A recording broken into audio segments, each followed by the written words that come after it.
Hello, ladies and gentlemen. Welcome to episode 295 of the Drunk Dashers podcast. I'm your host, as always, I'm Tyler, and joining me, we have the man, the myth, the legend himself, Sir Colonel Gables. What's up, buddy?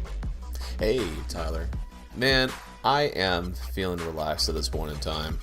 Got done with a bunch of yard work, got done with a bunch of other types of stuff, and most recently went through a whole slew of gaming magazines before we even, freaking started recording. Man, that was a trip.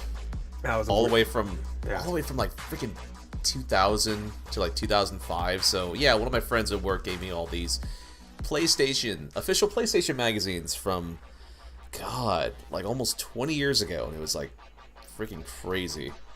Just seeing all these old reviews of like games like Final Fantasy IX and Chrono Cross and stuff. That was a treat. Yeah, that was interesting. There's a lot of games in there I had not thought of since they came out, or at least from that day and age. That interesting. Some good, some not so good. Yeah, of course. There were some interesting advertisements that we saw. Oh yes, that were pretty terrible. Oh my gosh, yeah, some of the shock advertisements from game makers and various gaming companies from back in the day. And for those of you who are listening in, if you're kind of curious about some of the some of the old-time gaming magazine advertisements from the 90s and 2000s, think of it this way. It was more male-centric, and there was some that were like shock factor sort of things that were trying to appeal to guys like Tyler and I. Yep. Going through puberty, this and that. You know, just basically that time period. Because a lot of it either has something to do with scantily clad women, or it has to do with like shock images, like some dude or something giving birth to a fucking third-party controller or something like that. That's an image that's going to be burned in my brain forever. Yes, and I had forgotten about that image too until I see the last page of like the last issue I went through, and I'm like, wow, Pelican, really? Mm-hmm. Yeah, it was awful.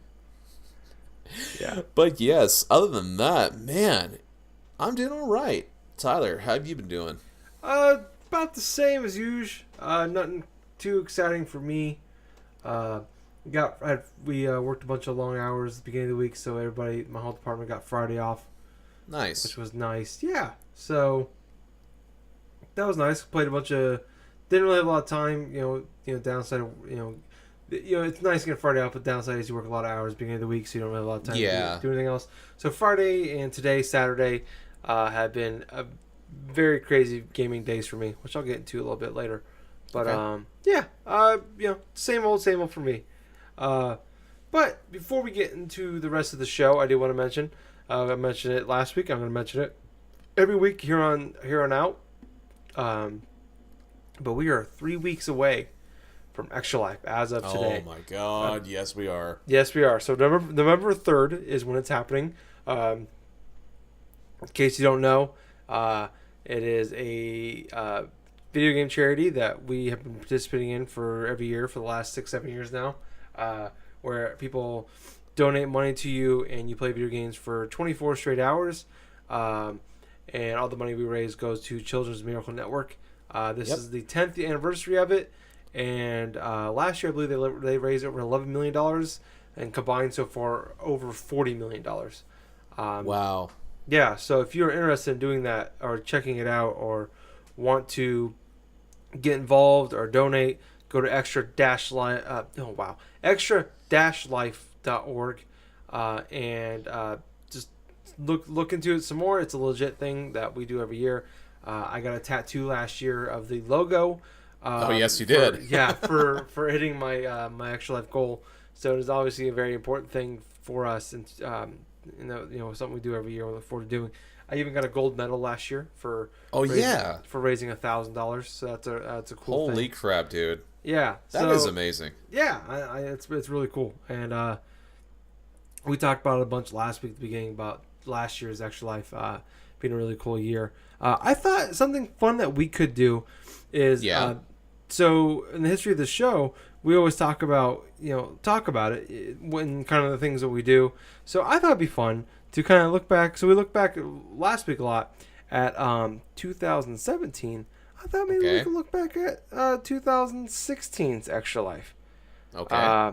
So for people that don't know, this is the year that Gables decided to sell his PS4 and buy an Xbox One. I laugh at that because that was probably one of the worst mistakes I'd made inside of a gaming purchase and subsequential thing that set me back for a good solid like 6-7 months until I get that random message from Tyler or something like that. It's like, hey, do you if you give me like a $50 like PSN card or something like that, I could sell you my PS4. I'm like, okay. Yeah, I was more than okay with doing it just because I was like, when you told me you sold your PS4, I'm like, or Justin was here. I'm like, Justin, he just sold his PS4 for an Xbox One. And Justin's like, no, he fucking didn't. I'm like, he did, man. He really did. So yeah, it was definitely a interesting extra life for both of us. Where I remember you had all your issues with the Xbox One, where the controller didn't work, so you had to go back to Walmart, swap it out for a different one. You got Battlefield 1, and you're playing a bunch of games on there. I remember that was the year that like I had nothing to play for that holiday season. So I spent most of it. We played a bunch of Rocket League. We played for like 5-6 hours, and then the servers went out for maintenance at like 2 or 3 in the morning, and which sucked when you still have 7 hours to go. And I played a bunch of Recore on my Xbox One, and it's the only year out of 7 that I have not made it all the way through, or I made it. I was playing Recore because I had just nothing else to play. I tried to play some other games here and there. Nothing was really sticking. I remember I picked up Recore specifically just something to play for Extra Life, because I always talk about, like, I always like having that game that comes out right around Extra Life to play, or pick up a game that really hits me. And I wasn't really enjoying it, but I was just kind of playing it, just something to play. And I remember I fell asleep playing the game, and I woke up. I don't know how much time gone by. It could have been 20 minutes, could have been an hour, and I was I was stuck in this loop of me dying and then respawning and then dying over and over again. For like God knows how long. Just fell asleep playing the game, and I remember it was like 5-6 in the morning. So I had made it about 22 hours of my 25.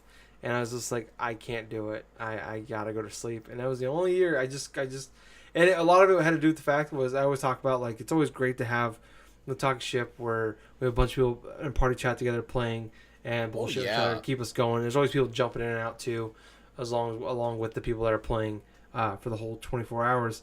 And that was the one year where we didn't really have that. Like, we had a good run with Rocket League, but other than that, we didn't really have a big group together. I remember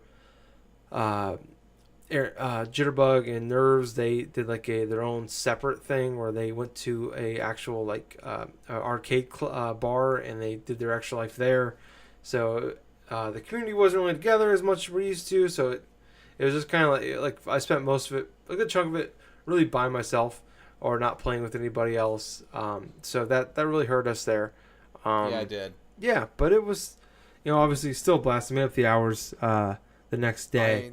Man, I can remember, like, not just the issues with the Xbox One in general, but I had streaming issues as well. Mm-hmm. And, like, even in the middle of all of that, it's like I had to end things a little bit prematurely. It's because, one, it's like I could not, for the life of me, get anybody at that point and stuff like to donate anything, because I tried advertising, tried doing this and that. I remember, I'm not too sure if it was this Extra Life or something like that, but I had to leave right in the middle of doing stuff because I had, like, something pressing I had to do and this and that. And then it's like, towards the end of the night, it's like, well, I ain't doing anything. I ain't not really playing much with anyone because everyone's on their fucking PS4. I'm like, okay, I'm calling it. Yeah. Yeah, so it was, I mean, it's still a blast to do, but it was definitely one, like, it was a weird year. Just like I said, it definitely wasn't a lot to play, and it wasn't a lot of people playing that year either. So kind of, it was still, like I said, a blast, but it was still fun to do. So I mean, it's just some of the stupid stuff that happens with Extra Life. definitely helps to have friends to play with, even if they're not playing the whole 24 hours. Most definitely. It at least has people that can jump in with you and hang out with you for a little bit, and that definitely, to me, honestly, that's more important than having someone that could be in a chat with you for the whole 24 hours. Because when you're in that chat with somebody for the whole time, it's like they're along with the ride with you. They're just as exhausted. They're, especially it's, in the middle of the night, when it's, you're 20 hours in or 18 hours in or whatever, and you're all like barely can speak. You're so tired. When you have that person that comes in, that you have that closer, that guy that comes in at like in the ninth inning to close the game out for you, and he just kind of comes in and shoots shit with you for an hour or two. Sometimes that can make the difference. Like you always get that. Like we always have that kind of that, that Rocket League gamer night. That just happens spontaneously every year for Extra Life. We don't plan it. It's just like, hey, there's enough people in here. Let's play some Rocket League. And you get people that aren't doing Extra Life, but they come in to join you. And it's usually, for me, it's about 8, 9 o'clock at night, and you go until 1, 2, 3 o'clock in the morning. And those people that join you that aren't doing the thing, but they're just here to play Rocket League with you, that gives it a little burst. So when you have those people come in, like I said, early morning, sometimes that's the extra motivation you need. Like we were talking about like last week when we had Wes join us. Oh my gosh, yes. And he came in, it was like 4 a.m. my time. It was 4 your time. I think it was around 2 a.m. or something mine, and it was like everyone else in the chat besides myself were actually like dead, and stuff, and I'm just like playing little bits of Mega Man here and there because the whole freaking Mega Man Legacy Collection stuff, and in pops West, and everybody just start perking up. It's like, well, yeah, here comes the life of the party now. Yeah, you need those guys, the guys that aren't going to be doing Extra Life, but they know you're doing it, and they're coming in and popping in and say, hey, what's up, and kind of help you along the way. So well, we do have also a benefit, like for this coming Extra Life, where you and I will be basically streaming bits here and there and stuff. I mean, the Extra Life side in and of itself has added that feature to where you can add a particular stream that you are a part of and stuff on your page, so people can actually go through and watch what you're streaming, this and that, to when you're raising money. And I know for this year we are going to be playing through A Way Out. Yep. That's one of the games and stuff.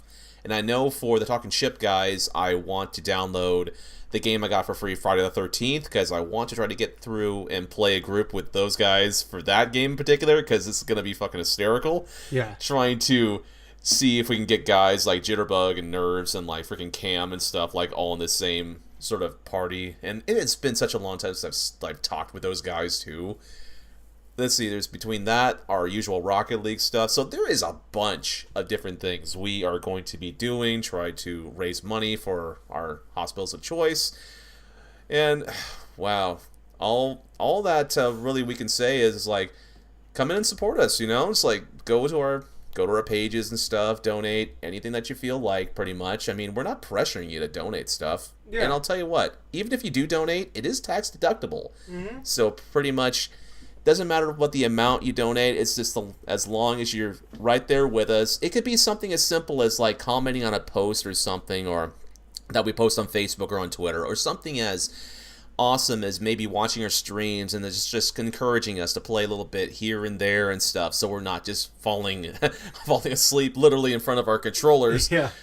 Which I, personal note, need to think of some way where I'm going to be sitting in my recliner so I don't try to nod off asleep while playing something, which has happened before. Yeah, I got a very, very comfortable gamer chair last year for Christmas, with reclines, has an ottoman and everything, and I've taken a couple naps in there, and I'm planning on playing a good chunk of my Extra Life from that very chair.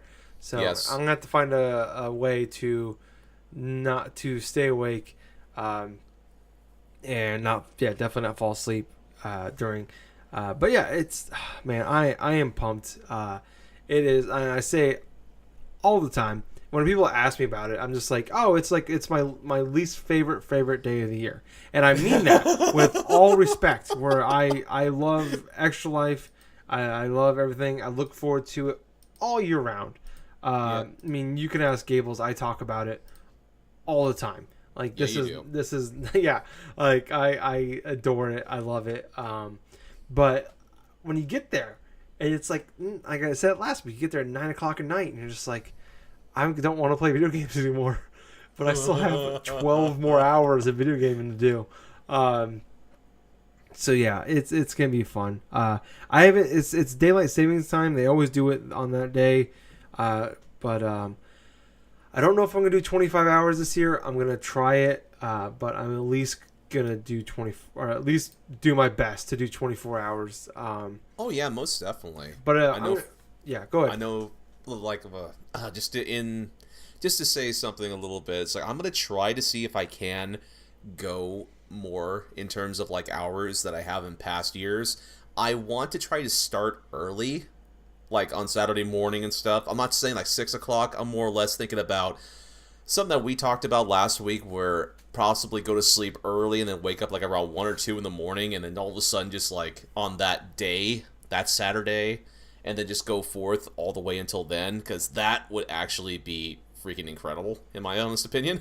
Yeah, no, in a lot of ways, it's probably the smarter way to go, is get off work and just go to sleep and get as many hours as you can, and then just wake up super early on Saturday and start. I don't know if I'm gonna do that. I would like to at least start earlier, because my problem is I don't know if I said it on the podcast or off the air to you last week, but like my problem is some years I'll wake up like 6-7 in the morning, but I'll just kind of lounge around until like 8-9 o'clock, and then Yep. and it's like, so it makes it that much harder for you to like get going, or to just to get it over with, because it's like I wasted an hour and a half, 2-3 hours, just farting around doing other stuff. Yeah. And so I'm going to try to be better this year about starting earlier, and not so much starting earlier, but starting when I wake up instead of starting and farting around, doing whatever I want to do, and then starting. I'm going to start. I want to start when I get up instead of procrastinating about starting. So Oh yeah. yeah, Yeah. yeah. So like I said, it's 3 weeks away from today as of this recording. A little under when this comes out. But November 3rd is when it's happening. Extra-life.org. If you're interested, go there, check out the website. And if you're interested, sign up. And if you hear people, or if you hear this and you think of people that would be interested in doing this, tell them about it. We don't really, like, I'm not here to like, we'll mention our names if you want to donate, or you can go to and do that. But if you are, we would just be just as happy if you talk to somebody and had them join and get donations instead. That would be, to me, just as nice. So yeah, if you are interested in doing that, extra-life.org. You can search for Tyler Courtney and Gabe. If you don't want to bag, just say no. Bag no. So I'm never not say. Whenever I say your last name, I got to say that. It's law I know. now. It's law. so tempting now. Yeah, it's law. I can't help it. But yeah, enough about Extra Life. We'll be talking about that a ton the next few weeks. But let's move into. Let's start with gaming first. What we've been playing. Okay. Do you want me to go, or do you want to go first? Let me go first, because I only have a little brief stuff to talk about this week. This week, what I had been playing some bits of World of Warcraft still. I managed to get past the Draenor expansion. That was such a slog in and of itself. It was more or less because of the way enemy mobs and stuff felt like they were a little bit more tougher for some reason for me. And there was a lot of various missions and mainline questing to where there was certain missions that required 3 or more party members in order to take out like specific monsters and this and that. I kind of drifted and avoided those because I wanted to try to stick with specific parts that gave me a lot of net EXP. So what I ended up doing was discovering that if I collected certain treasures and do bonus objective missions that popped up randomly on specific portions of the map, it would net me so much experience that I literally just leveled up like a few times in the span of one night. So my best day was earlier on last week, where I actually got 3 levels inside one day because of using a specific potion along with like all these EXP boosting items that I've had for equipment on my character in collaboration with the Wii buff that I had from the Dark Moon Fair, which ended this week. I didn't use that to my full advantage like maybe I should have, but I used it for the main purpose, and that was getting out of that area. So now here I am with my character at level 99, playing through the Legion expansion, and my god, it is such a good difference between that and the Draenor one. The story and the opening cinematics and the opening missions, in regards to it, feels a hell of a lot better than what it did with the Warlords of Draenor. What I mean by that is there's actually little bits of story that I can keep up with without it feeling like very boring or this or that. Plus you have elements where you can choose specific continents you want to go to. And also you get the specific artifact weapon that you can choose from when you go through and complete a certain mission in a place called Skyforge. So at this moment in time, I am, like I said, currently at level 99 with my Arms Warrior, and I am in I'm in this specific area called Azuna or something. I think that's what it's called. So I'm completing missions there, and my main intent overall is to try to take my time with Legion. I've heard it from multiple different friends and multiple different players online. When you get to Legion, take your time with it.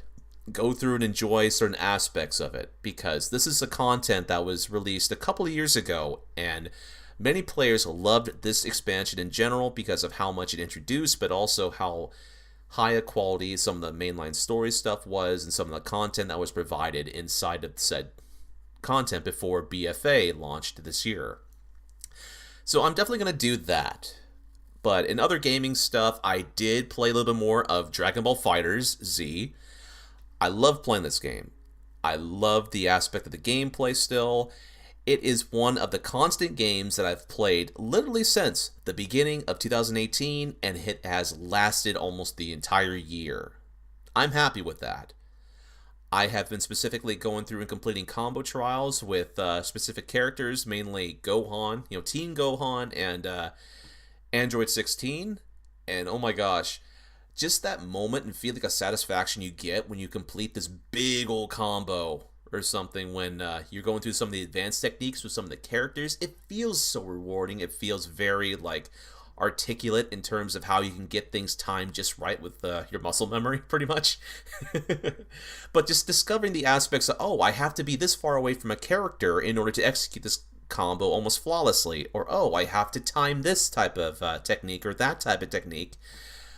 But my favorite part of this entire trial or just training process is figuring out for yourself the types of combos will work, and discovering hidden techniques that the tutorial mode will not even go into deep details about. I didn't know that I can actually reflect certain Kai blasts by using back on my D-pad and the special button. So basically, what I ended up discovering was when I do that and I'm deflecting Kai blasts from characters, it is going to the background and it's destroying bits of the background stage as it's going on. And that is such a cool aesthetic design that I ended up discovering one day, just screwing around.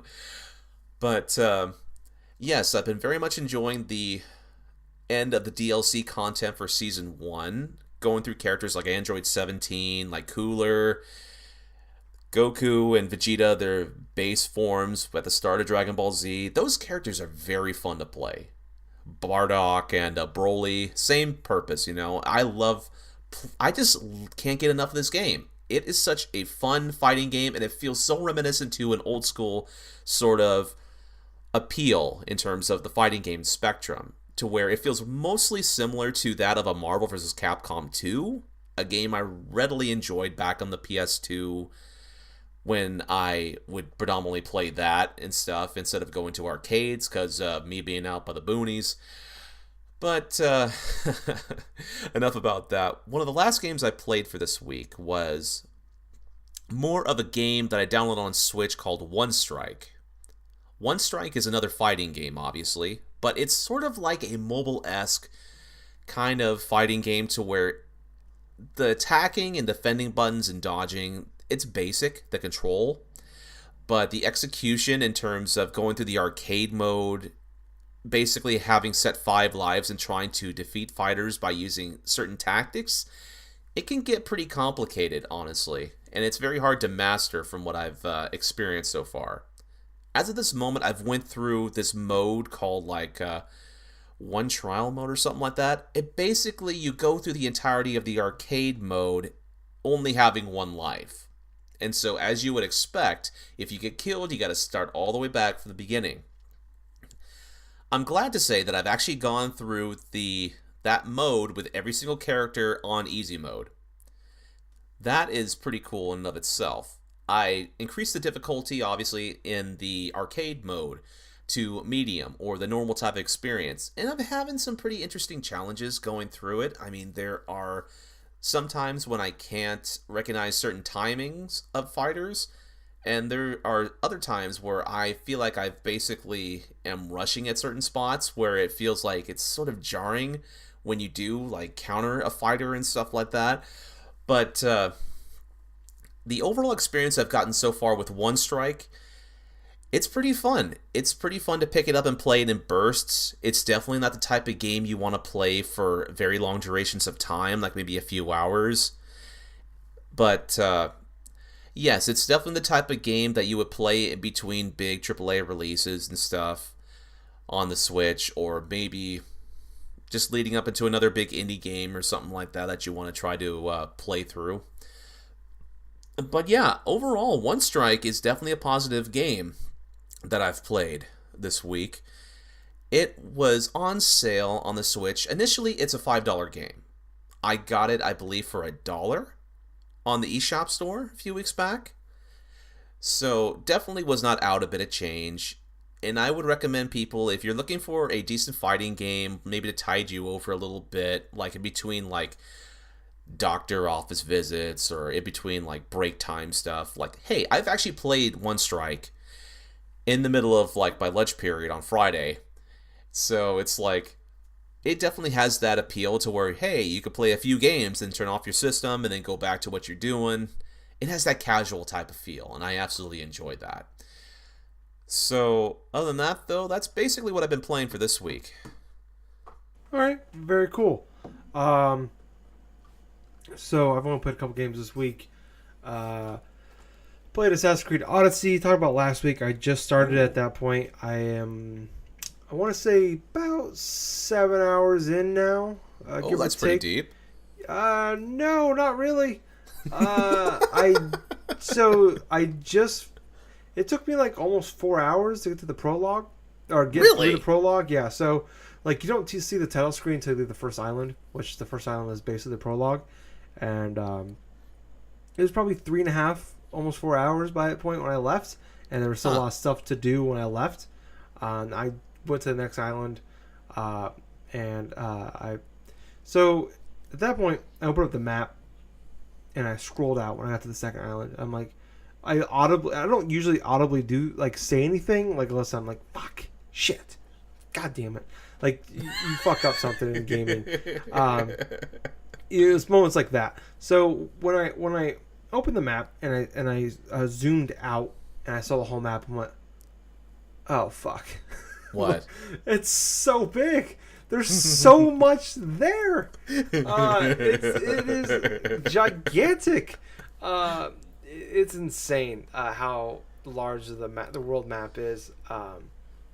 So I'm like I said, I think I put another 3 hours or so into the second island, and I haven't even finished the first story mission of it. I'm on my way to do it, and I just kind of like, oh, what's over here? Oh, what's over here? Oh, what's that? Oh, okay, I'll do this. Uh-oh, your OCD's kicking in again. Yeah, so my terrible OCD of I have to do everything in a freaking open world game is kicked in, and I've been doing that, and I'm just like, so I was reading about it. I was listening to podcasts, I was reading about it.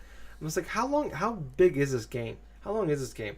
And everybody's like, oh, I'm 50 hours in, I'm 60 hours in, I'm 70 hours in, and I've just not beat the game. I'm like, oh no. I'm like, shit, okay.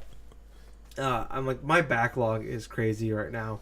I want to finish these games up. So I am absolutely enjoying this game. It's a blast. It's amazing. Oh, good. But when I read that, I'm just like, oh shit, I might have to sideline this for a little bit to get through some, because like my backlog of games I have to play, I could probably beat in half the time it'll take me to beat Assassin's Creed Odyssey. So I want to get through some of those. But this isn't, like I said, this is nothing against the game. I am absolutely enjoying this game. There's ship battles in this game, and they're actually like, really good. Like Origins had it, but it wasn't. It was kind of like, hey, you can sail a ship, but it was kind of like you can just kind of sail a ship. There wasn't really much to it other than that. This one actually has like real ship battles, like it did in Black Flag, and they're just as good as they were in Black Flag, if not better. The world is great. My biggest issue, like I talked about last year with Origins, like it's the first one of Assassin's Creed game, mainline one, that I haven't beaten at this point, other than Odyssey, obviously. And I talked about like probably my three biggest issues of the game were Bayek, the character. Like I just didn't find him that interesting.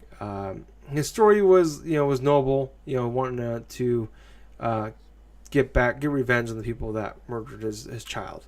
But the character himself was just boring and dull. And Egypt itself, and it was something. Egypt was a area that I think me and a lot of people look forward to for years now. And it was not a very.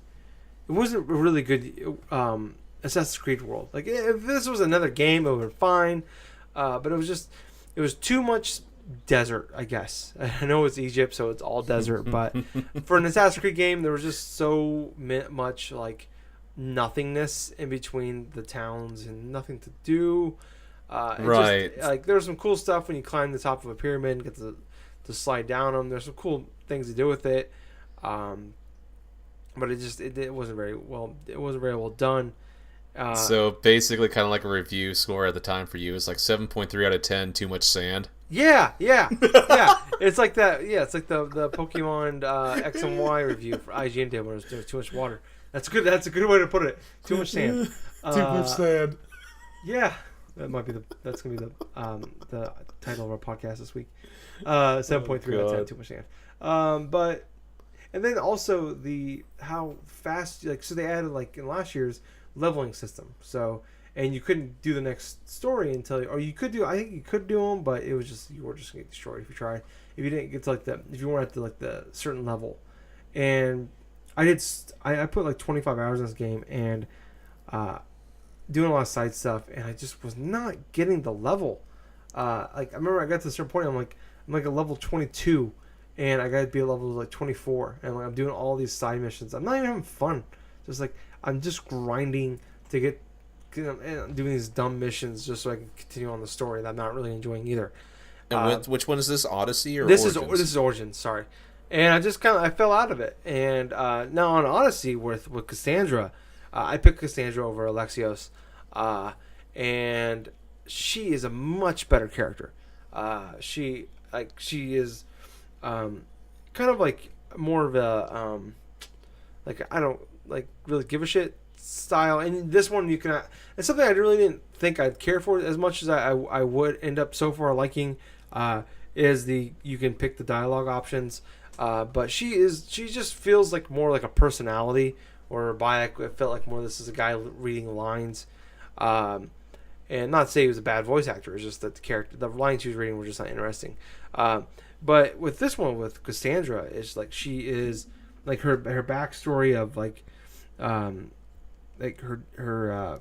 something happens with the parents. I don't want to spoil that part, but and her brother, but that backstory is interesting, and the story of the main game so far has been interesting. And like I said, I don't want to spoil it. And then like she owes money to this guy named Cyclops, and she's like she's not like the most noble person in the world. And you can kind of decide how you want to play. If you want to play like a good person or a bad person, I'm playing a more of a tweener rule where I'm not really like most games where I play him as like a good guy. And this one's kind of fun where I'm playing it like how I'm doing it event by event where I'm just like, okay, well I'm like like you owe money and you're not paying it back, and you're like, oh well, please, I can't. Like normally in most games, I was like, you're gonna play like the Paragon, like I'm gonna be nice. I'm like, okay, well, pay it back when you can't. And this one, I was like, no, you owe money.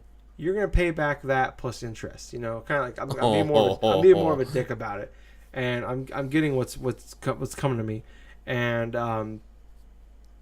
it's in like similar stances where like this family is about to be murdered. I save them.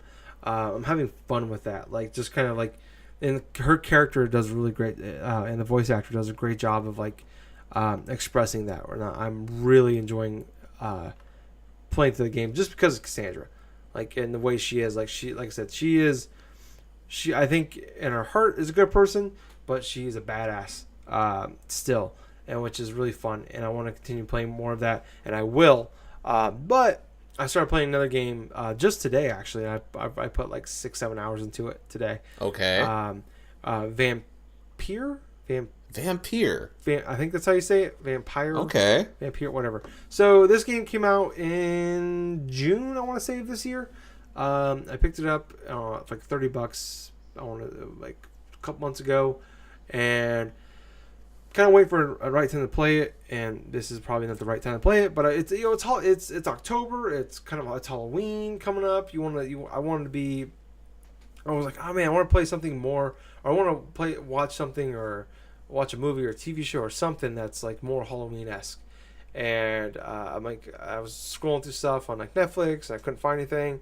I'm like, oh, I got Vampyr here to play. I've yet to play it, so this was like last night. So I'm like, oh, I'll play it in the morning. So I picked it up, started playing it.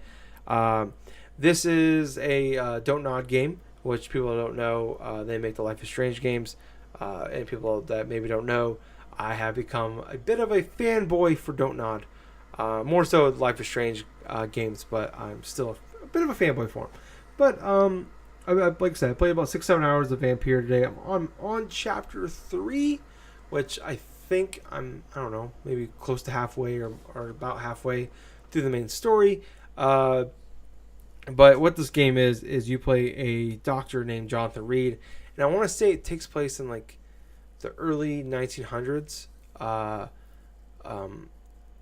you're in London, because they talk a lot about the war. I can't remember exactly when it takes place, but I know it's at least 100 years ago. This game takes place, and he just got back from being a doctor in the war, and it starts off. First cutscene is him waking up in this pile of dead bodies, and he has like he's a vampire, but he doesn't know yet, and the world doesn't really know about vampires, and.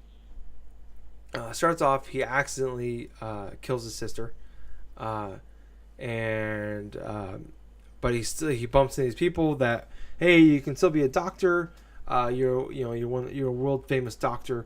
You can work for this hospital at night and blah blah blah. Still have your cover, and it's cool. Like the story and the world is cool because it's just like dealing with like this underworld. Environment going on where like there's so much, it's so much deeper than being like you're a vampire. It's a vampire game where you're a vampire, but you're also dealing with like there's like the Spanish flu's going on right now. People are dying. A lot of people are dying. So that town is just crazy right now. And then also there's like different breeds of vampires. So like everything if you're like So the like vampire is basically like almost like a race, kind of like Asian is a race, but there's Japanese and there's Chinese and there's Korean and blah blah blah. Right. So there's vampires, which is kind of like this race where there's Ekans, there's Skull, there's a few other ones as well that I'm just now like getting into at this point in the story. So like I think it's like Ekin or Econ is what Jonathan Reed is, Dr. Reed is. Where he is typically what a typical vampire is, and he's trying to figure out like he doesn't fully understand his powers or what's happening with him, why he woke up. Like typically when someone turns a vampire, like they train them and they take them under their wings, but he just kind of woke up and they left him for abandonment. And he's trying to figure out all these powers that's going on with him, also dealing with the death of killing his sister, and then there's like these skulls. The best way I can describe them as are like the ghouls from Fallout. where they're kind of like zombie-like, where they're like, but they're like there's a lot of them where they're just like bloodthirsty monsters, and they're kind of really the kind of main thing you fight throughout the game. But then there's also like those feral ones that are like kind of like in between stage, where like they're skulls, but they're also kind of like vampires, where they're they're intelligent at least, but they feed off of vampire blood, and also the world itself, where you can decide whether or not you want to kill these people and drink their blood, or you could like there's people like, so you're a doctor, so like I said, the Spanish flu's going on, so you can like check people, and you can like hit L3 on your controller, and you can read their heartbeat, and you're like, oh, this person is sick, and you can cure them. But you can also read with when their heartbeat is how much they're, if you killed them, how much XP you get for killing them. Oh boy! And so like, and if you cure them and then you kill them, you get more XP. So it's kind of this weird thing, and this is the biggest. There's two main problems with the game, and they're fairly big problems with this game. Like I said, the world is great. The story is really interesting. The back kind of like figuring out the world of these vampires is really interesting. But the two biggest issue are it's like an RPG where you get experience points and you level up, or you use these experience points to unlock skills in your skill tree. But the real main problem is that you do a lot of fighting in this game, and the fighting is just, in the combat is just not really all that great. Like, I kind of wish I just put this game on easy, not because it's super hard. It's just it's not very fun, and it's like I just want to get through the combat. And I've noticed as I've gone farther in this game, there's more and more combat, and it's more just like, it's kind of like a it wants to be like Dark Souls, but Dark Souls light, and it's just not, like I said, it's not very fun. It's not awful by any stretch, but there's just so much of it that it stands out, not being very good. Like, if it was more like I can decide when I want to fight and like avoid these combat portions, I would. I'd enjoy it much more, and you get very little XP. Like, every time you kill it, you get, like, every time you kill an enemy, you get like 5 experience points, which is nothing. Which is borderline nothing. When you fight as much as you do, it's kind of something, but it's not really worth it in the end.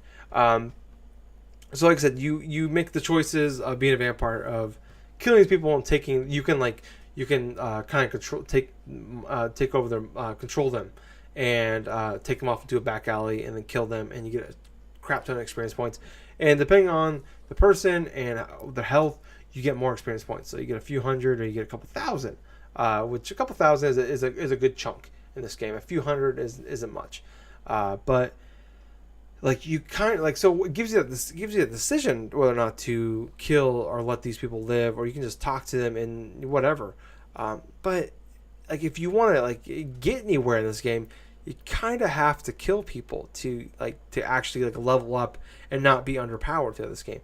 So I feel like the decision is taken out of my hand. Like, or I'm sure, okay, so they say it makes it easier to kill the people in the game, but it's like the combat, like I said, the combat's not super hard, but it's still, you gotta think about it. You gotta like you can't just hack and slash to get through the stuff.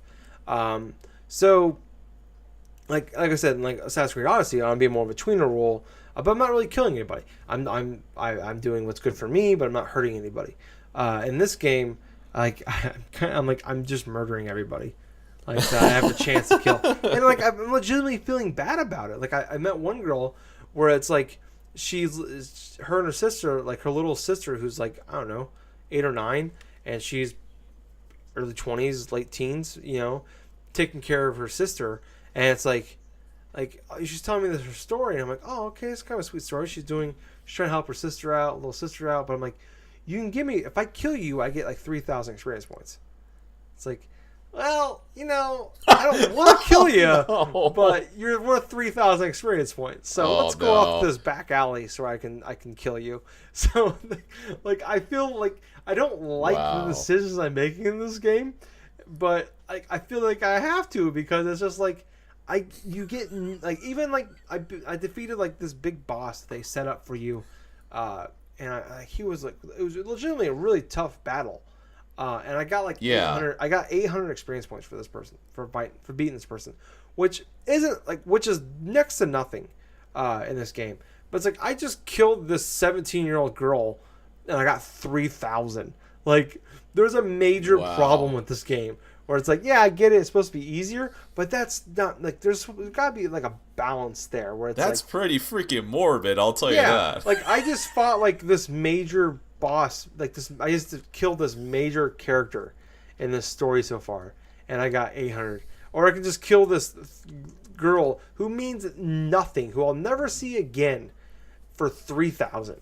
Like obviously, I'm gonna do that too.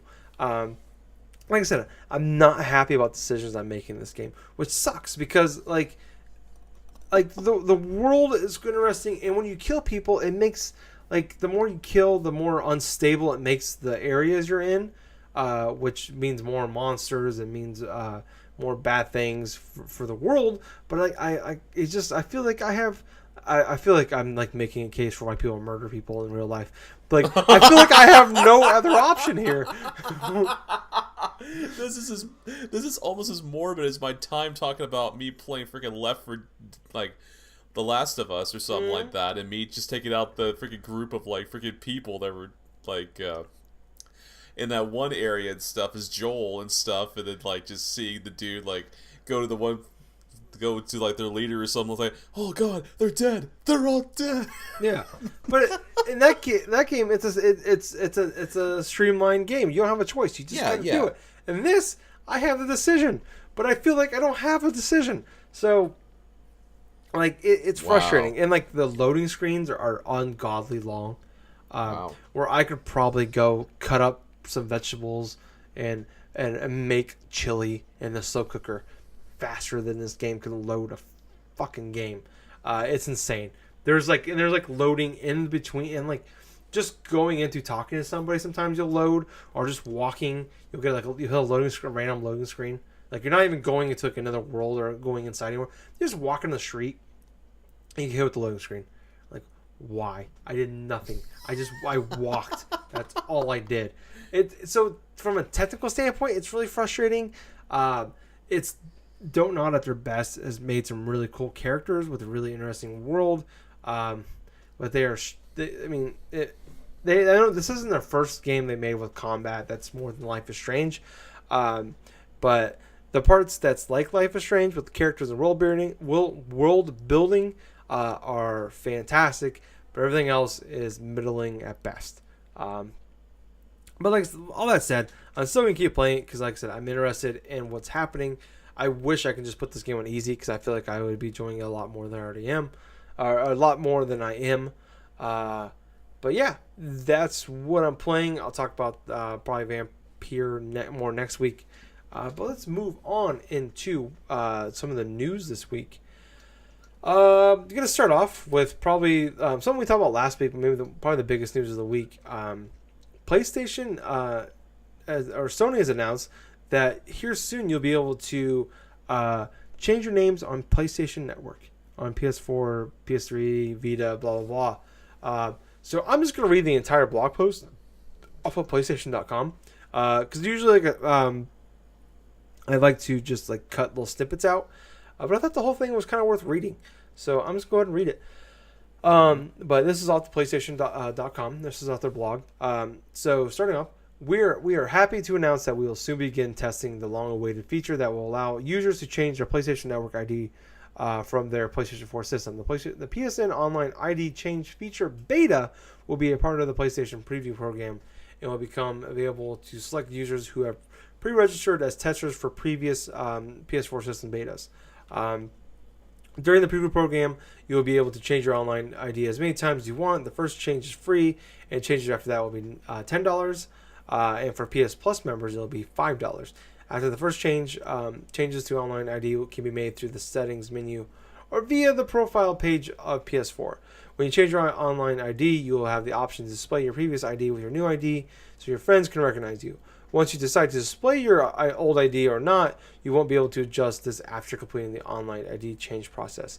This feature is compatible with PS4 games originally published after April 1st of this year and a large majority of the most played PS4 games that were released before this date. However, please note that not all games and applications for PS4, PS3, and Vita systems are guaranteed to support the online ID change, and users may occasionally encounter issues or errors in certain games. If for any reason you experience issues after changing your ID, you can revert back to your original ID for free at any time. You'll only be able to revert once during the preview program. Reverting back to an old ID will resolve most issues caused by the ID change. In addition, when this feature officially launches, a list of compatible games published before April 1st, 2018 will be provided on PlayStation.com. So there's going to be this will be starting, the preview program will be starting in November, so next month. But Okay. yeah, so for people that have maybe done their betas before, which I have done a few of them before, they have an opportunity to get into that early. But I think this is a pretty big deal. We talked about last week it was coming soon. I don't think any of us realized it was this soon. Whereas a few days later after that article came out saying, hey, it's coming in any time now. It's out, or it's coming. But it's something I think a lot of people have wanted for a long time. Like I was talking about last week, I would love to change my name. I don't know what to change it to yet, but it'd be interesting to check out. So it's kind of cool to see. I think it's $10. It's $10 now on Xbox Live. They've had it from the beginning, and no issues if you change your name. With this, if you have PlayStation Plus, which I think most PS4 people have PS Plus, it's $5. So I think it's a long time coming. It's cool to have. It's cool to see it's there. But I'm curious what they say when there might be issues with some of those older games. Like, can you not play them? There going to be bugs. What's going to happen when that happens? But what about you, Gables?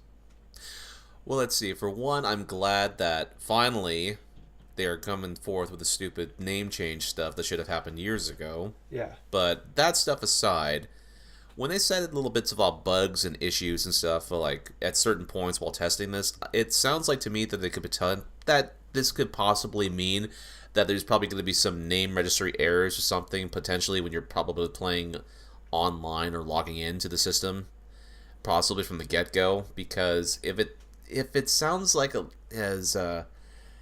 if it sounds like something, that sounds like a registry error, which I feel like it potentially could be, then it could be something that's like gonna be as dumb as probably maybe like you see your old username and all of a sudden it just kind of flashes to your new username or something like that.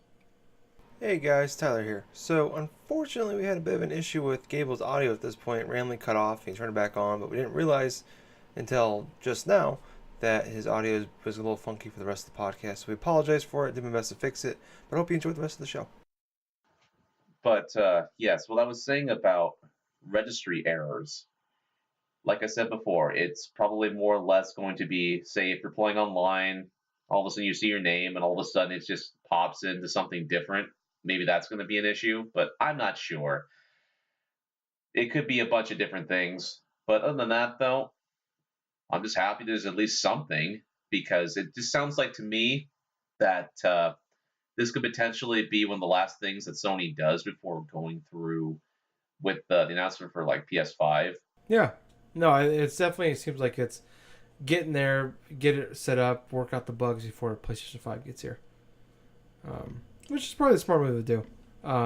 It says it sucks that they didn't future-proof this 12 years ago, but I guess at least now they're making amends for it, and or at least doing their best for it. And I guess we'll wait and see. Even if I got in this preview program, I'd probably still wait until it was officially out next April. I've had the Ginger Boy 507 PSN name since 2007. So I can wait another 6 months to change my name. But I'm happy it's here, or at least we're on the road to getting that change, or being able to change it. But moving on to another really big news this week. Microsoft announces xCloud video game streaming service. So people that maybe not read this yet. So Microsoft has announced that so I should really start off. So Xbox Scarlet is the name for the next Xbox One. or Yes. the next Xbox console. And the rumor has been that there's going to be two Xbox consoles when it comes out. There's going to be the streaming one. It's going to be like $150 or around $150, and then there's going to be the regular streaming box that we have right now, where we're used to paying $400 or $500 for. And this looks like it's the first step of that being true. Where, like I said, it's called Microsoft X Cloud. So it is a streaming video game, streaming for video games. You can. So I'm just going to read some of the article here. The project aims to bring console quality games to PC consoles and smartphone devices, and it'll be rolling out public trials starting in 2019. Players will be able to use an Xbox One controller to connect to supported devices. Smartphones can be used via Bluetooth, and a small attachment connects the controller to the phone for ease of use. If you don't have an Xbox One controller, touch controllers are also available. I scroll too far. Whoops, sorry about that. Scroll back up. It's also developing ways to combat latency, which with current tests running at 10 megabits per second. The ultimate goal is to make streaming available on 4G networks. Microsoft also notes the intention is for developers to be able to make their games available through xCloud without requiring any additional work for them, just like they do with the backwards compatibility for Xbox One. And this comes just a week after Google announced Project Stream, which is something they announced a few weeks ago. And if you signed up for it for the beta, you got Assassin's Creed for free, or Assassin's Creed Odyssey for free, and you were able to play that in your Google Chrome and just a Google Chrome browser, but they required a 25 megabits per second connection. So this looks like it's going to be the future of gaming, or maybe this as soon as 2020. Really, it's out now, but this could be the next big thing for the next generation. So Gables, where are you on video game streaming being a thing, and is this something you'd be interested in trying out? The only way that I would be interested in gaming streaming at this moment in time is if I had a decent connection that would allow me to do so. At this moment in time, I don't really have that much in terms of streaming video game content. I mean, I can for videos and movies and the sort, but I think this is a good step for Microsoft. I mean, I'm very interested in seeing how well it performs in collaboration, and it seems like there's going to be a bunch of different types of support for different play options on devices and various controllers. But yeah, I'm just taking a wait and see approach with this. Yeah, I think I'm with you on that one too. Where we talked about this back when the Scarlet rumors were coming out there, where it was like, oh, you could spend a couple $100 and get the streaming one, or you can spend $400 or $500 and get the actual box that has the more powerful, whatever. It's more like we're used to. And at that point, I was just like, yeah, I'm still going to spend the extra few $100 and get the box I'm used to. But I still feel that way. But so far, I mean, with the Project Stream with Assassin's Creed Odyssey, I'm hearing fantastic things about it, where it's working really well. And these are people playing on Macs and playing wirelessly, and they're still running not flawlessly, but they're running really well. And I think the Game Pass stuff with Xbox is another step in that direction. It was another step in that direction. I'm with you, where it's yeah, wait and see where we're at. We have where I live right now, we have a data cap. I could play the Project Stream stuff right now with Google. I have that internet. I have that capability to do so, but with data caps, where we're at right now, we're at I don't how much is this game gonna suck up of that data? How big of a hit is it gonna be? Where I can use 8-9 gigabytes a month on my phone easily, just streaming podcasts and video games and videos. What's it gonna be like where I play games a lot more and I stream on my 4G network? So what's that gonna be like? What's that gonna hit? Especially if you're trying to do some 4K or 1080. So I think it's definitely. I mean, obviously this is all beta stuff. We're seeing how this works. This is gonna be for everybody, and there at least sounds like with the rumors of the Scarlet that they're they're trying to do the best of both worlds. Where like, hey, if you want the streaming stuff, you want to play it anywhere, you can do that with this. Or if you want to do like old school, like you're used to, you can do it with this. So yeah, I'm definitely interested in seeing how the xCloud stuff works, and the future of the Google Project Stream stuff, like what that's going to be like.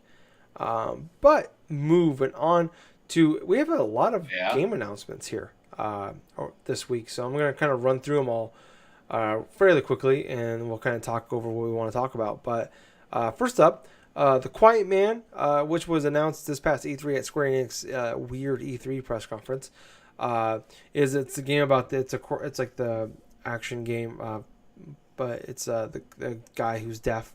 But that game comes out, and it's gonna be for $15 on November 1st. It's coming out for all the consoles and for Steam. It's gonna be, they said it's a game that's meant to be played in one sitting, and it's about 3 hours long. And kind of I read through. I'm just gonna read what the blog post says, but the Quiet Man's story takes place during a single night as a deaf protagonist, Dane. Players will try to solve the mystery of why nightclub singer Lala was kidnapped. Players will search for the culprit, the masked man, and encounter his rough acquaintances along the way. Most of the game is inaudible.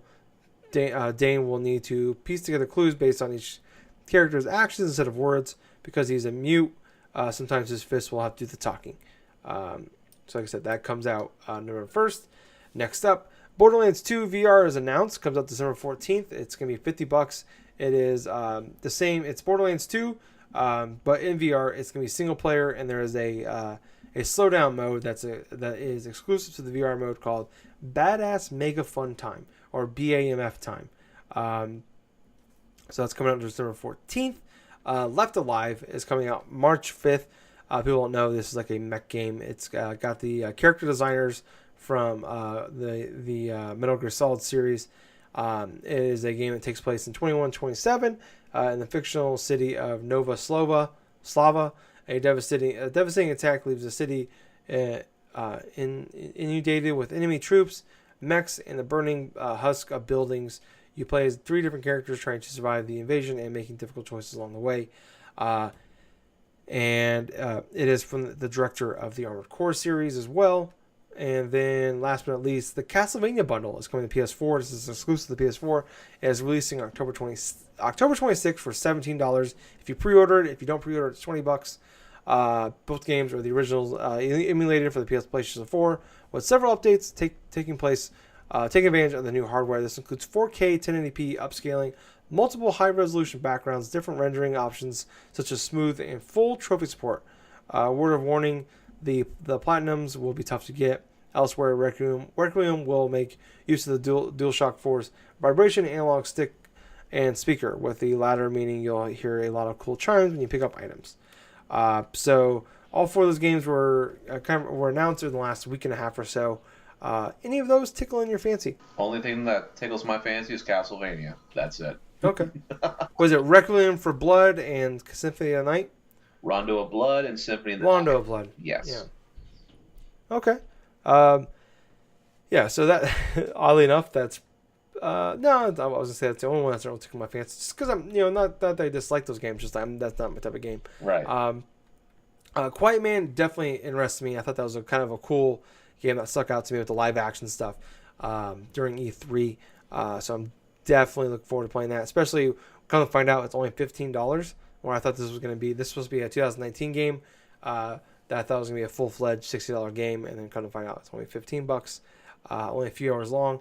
Even sweeter, when I'm playing, when I got Assassin's Creed staring at me, that's supposed to be 60, 70 hours, and I hear a game that's only 3 hours. That definitely sounds cool. Borderlands 2 VR, I'm like, okay, like I'm looking for games to play in my VR. I love Borderlands 2. I bought it multiple times. I have enjoyed it quite a bit. And then I heard the $50 price tag. I'm like, I'm going to wait and see on that. See what people say about it. And maybe if I can find it when it comes cheap, I'll pick it up and play it again. Left Alive. I remember I showed you a trailer a few weeks ago. I am definitely interested in that. I'm not much of a mech guy, but it has it has the character designers from the Metal Gear series. So it has that aesthetic to it. So it's definitely got me interested, to say the least. So I do want to. It's definitely on my short list of games I'm looking forward to next year. I'm don't know if I'm gonna be one of those games I'm gonna pick up day one, but I'm gonna at least wait to see what's going on with that, and then probably wait to see what people are saying about as we get closer. But I think that's gonna wrap up all our topics for this week. Kind of ran through those a lot faster than I thought we would. Holy crap! I think that might wrap up the show for the week too, Gables. Unless you got something you want to add before we move on. Well, no, not this week. All right, cool. So that will wrap up the shows, guys. This week, guys. Thank you for listening. If you want to hear more from us, we have a Facebook page and group. It is Drunk Dashers Podcast. Join and like us on there. On Twitter at Drunk Dashers Pod. Follow us on there at twitch.tv/Drunk Dashers Podcast. Follow us on there. Send us friend requests for friends. Friends are good. And then on YouTube, Drunk Nerds Podcast. Subscribe to us on there. Give us a big like on all of our podcasts, and give us leave us a comment too, please. And then last but not least, on iTunes at Drunk Nerds Podcast. Subscribe to us there. Leave us a 5-star review and a comment. The more people that subscribe, join, whatever, the more likely it is for other people to see us. So we really appreciate if you do so. Until next time, I've been your host. I was Tyler. And I have been Colonel Gables. So until next week, everyone, have yourself a fun week. Play yourself a lot of fun video games. But most importantly of all, listen to yourself a fun-filled episode of the Drunk Dash Nerds Podcast. And hey, Gables. Yes? Too sweet. Too sweet. Bye, guys. See ya.